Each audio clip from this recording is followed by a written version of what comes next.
Hi everyone, welcome to our YouTube channel black diamond. तो NCWA यानी national coal wage agreement 11वां को लेके मैं आज अपडेट लाया हूँ, अभी तक का सारा अपडेट। तो इससे पहले मैंने इससे एक वीडियो बनाया था जिसमें मैंने बताया था कि कौन कौन से जो अलाउंसेस है, फैसिलिटीज़ है वो देने का फैसला कर रही है चार्टर्ड ऑफ प्लान, जो है कॉमन चार्टर प्लान, उसको लेके आई बटन पे लिंक आ रहा होगा, वो उसमें जाके आप क्लिक करके देख सकते हैं। अभी मैं आगे का आपको बता देता हूँ कि सबसे बड़ा जो मुद्दा अभी उठ रहा है NCWA 11 को लेके, वो ये है इंटक ग्रुप को लेके।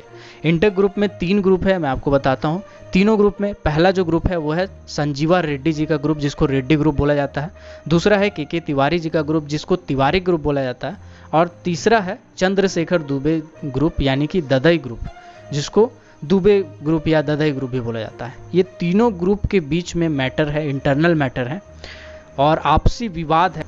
तो जो तीनों ग्रुप है उन तीनों गुट में आपसी विवाद है और वो तीनों इंटक के ग्रुप में सिंगली बैठना चाहते हैं। वो मतलब इंटक का जो 4 मेंबर होना चाहिए जो होता है, जैसे कि जो इंटक का 4 मेंबर ऑथराइज है सेंट्रल की तरफ से, उसमें चारों मेंबर, वो तीनों गुटों का ये कहना है कि मेरा 4 मेंबर बैठेगा। तो इसको लेके विवाद है।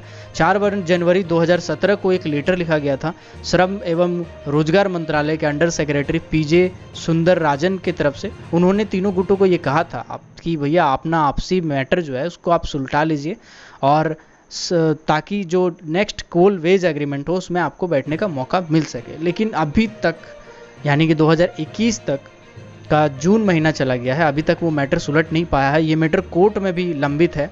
तो जब तक कोर्ट में इसका फैसला नहीं होता है तब तक कोई सिंगली पार्टिसिपेट नहीं कर सकते हैं। उसका एक ही उपाय ये था कि तीनों अगर आपस में बैठ के मीटिंग करके अगर आपसी विवाद को सलटा लेते तो ही इसमें बैठ सकते थे। फिलहाल ये अपडेट आ रही थी। तो ज़्यादातर चांसेस ये है कि इंटक को छोड़ के जो चारों सेंट्रल ट्रेड यूनियन है, चारों सेंट्रल ट्रेड यूनियन ही इसके सदस्य बनेंगे। जो संयुक्त यूनियन होंगे वो चारों यूनियन ही होंगे। इसमें इंटक शायद पार्टिसिपेट नहीं करेगी। 90% चांस है कि पार्टिसिपेट नहीं करेगी, क्योंकि जैसा मैटर देखने को लग रहा है 90% चांसेस यही बनता है कि इंटक के 4 मेंबर ऐसे होने चाहिए थे। टोटल 18 मेंबर होते, लेकिन इस बार 14 मेंबर ही पार्टिसिपेट करेंगे। जिसमें कौन कौन मेंबर होंगे मैं एक बार आपको शॉर्ट में बता देता हूँ। BMS यानी भारतीय मजदूर संघ होंगे, जिसके 4 मेंबर होंगे और 4 ऑप्शनल मेंबर रखेंगे BMS। HMS जो है उसके भी 4 मेंबर होंगे जो मीटिंग में बैठेंगे और 4 मेंबर जो होंगे वो ऑप्शनल होंगे, वैकल्पिक होंगे। इसके बाद जो सिट्टू है, सिट्टू के 3 मेंबर होंगे जो मीटिंग में बैठेंगे और 3 मेंबर होंगे जो ऑप्शनल होंगे, वैकल्पिक होंगे। और एटक जो है, एटक के 3 मेंबर होंगे जो मीटिंग में बैठेंगे और 3 मेंबर जो होंगे वो ऑप्शनल रखे जाएंगे। मतलब कुल मिलाकर के इस बार JBCCI में यूनियनों की संख्या 14 होगी, जो कि 18 होनी चाहिए थी। अगर इंटक है, इंटक कोटे में 4 सीट जो है वो इस बार खाली रहेगी। और प्रबंधन की ओर से यानी कि मैनेजमेंट की ओर से भी लगभग इतने ही मेंबर शामिल होंगे। अभी मैनेजमेंट की ओर से ये जारी नहीं किया गया है कि कौन कौन अधिकारी इसमें बैठेंगे वेतन समझौता में। और उधर भी अभी ड्राफ्टिंग का काम चल रहा है। इंटरनल न्यूज़ आ रहा है कि अधिकारी तरफ से भी कौन कौन से मेंबर बैठेंगे, कौन कौन से पार्टिसिपेट करेंगे, उसका अभी लिस्ट बनाया जा रहा है, अभी बनाया नहीं गया है। अगर अंदर से कोई न्यूज़ बाहर आती है तो मैं आपको बता दूंगा। फिलहाल यही है कि अभी यूनियन वालों ने अपना जो फिक्स करना था नाम, वो सभी फिक्स कर लिया है।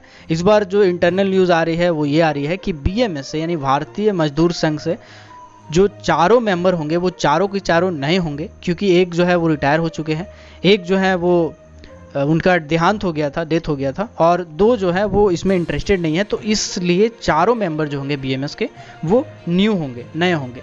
बाकी अगर बात करें HMS की, सिट्टू के और एटक के, तो उसमें मिली जुली होगा, मतलब मिला जुला के होगा, नया पुराना कुछ ऐसा ही। और एटक का तो इस बार बैठ ही नहीं रहा है। तो 14 मेंबर ने ये डिसाइड किया है कि जो common charter of demand plan है उसको तैयार कर लिया गया है उनकी तरफ से बैठक करके।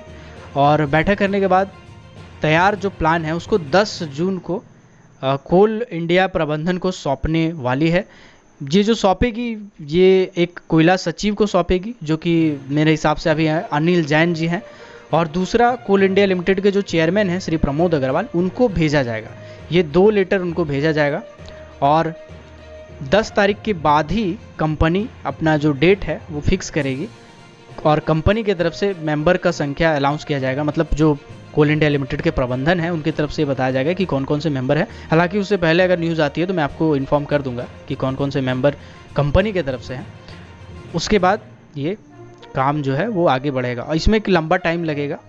आपको बता दें कि अगर आप सोच रहे होंगे कि इतनी जल्दी ये हो रही है, क्यों ज़रूरी है, कोल इंडिया लिमिटेड भी इतनी परेशान क्यों है, तो मैं आपको बताता हूँ।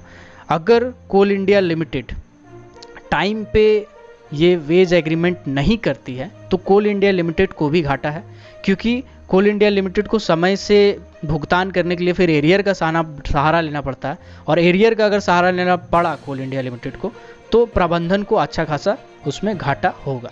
इसी के लिए कोल इंडिया मैनेजमेंट भी ये चाहती है कि जल्दी जल्दी ये मीटिंग हो और इसका निपटारा हो जाए। यूनियन भी ये चाहती है कि जल्दी ये निपटारा हो जाए, और वर्कर्स भी यही चाहते हैं कि 1 जुलाई 2021 से एक नया हम लोग को वेजेज मिले, नया हम लोग को पैसा, सैलरी, बेनिफिट सब मिले, ताकि हम लोग का जो स्थिति है उसमें सुधार हो, क्योंकि महंगाई वगैरह सब बढ़ चुका है। तो उस सब चीज़ों को देखते हुए एक नया प्लान का डिमांड कर रहे हैं।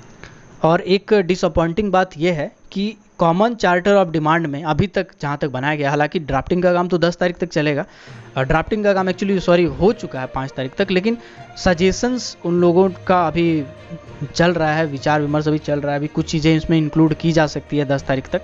10 तारीख तक अभी यूनियन वालों के पास ही वो चार्टर ऑफ डिमांड प्लान है, तो तब तक किया जा सकता है। तो कॉमन चार्टर ऑफ डिमांड में स्पेशल फीमेल बीआरएस का अभी तक कोई चर्चा नहीं है, और जो डेथ केस में आश्रितों को नौकरी दी जाती है, इसको लेके स्कीम बनाया जाना इस बार लगभग तय हुआ है।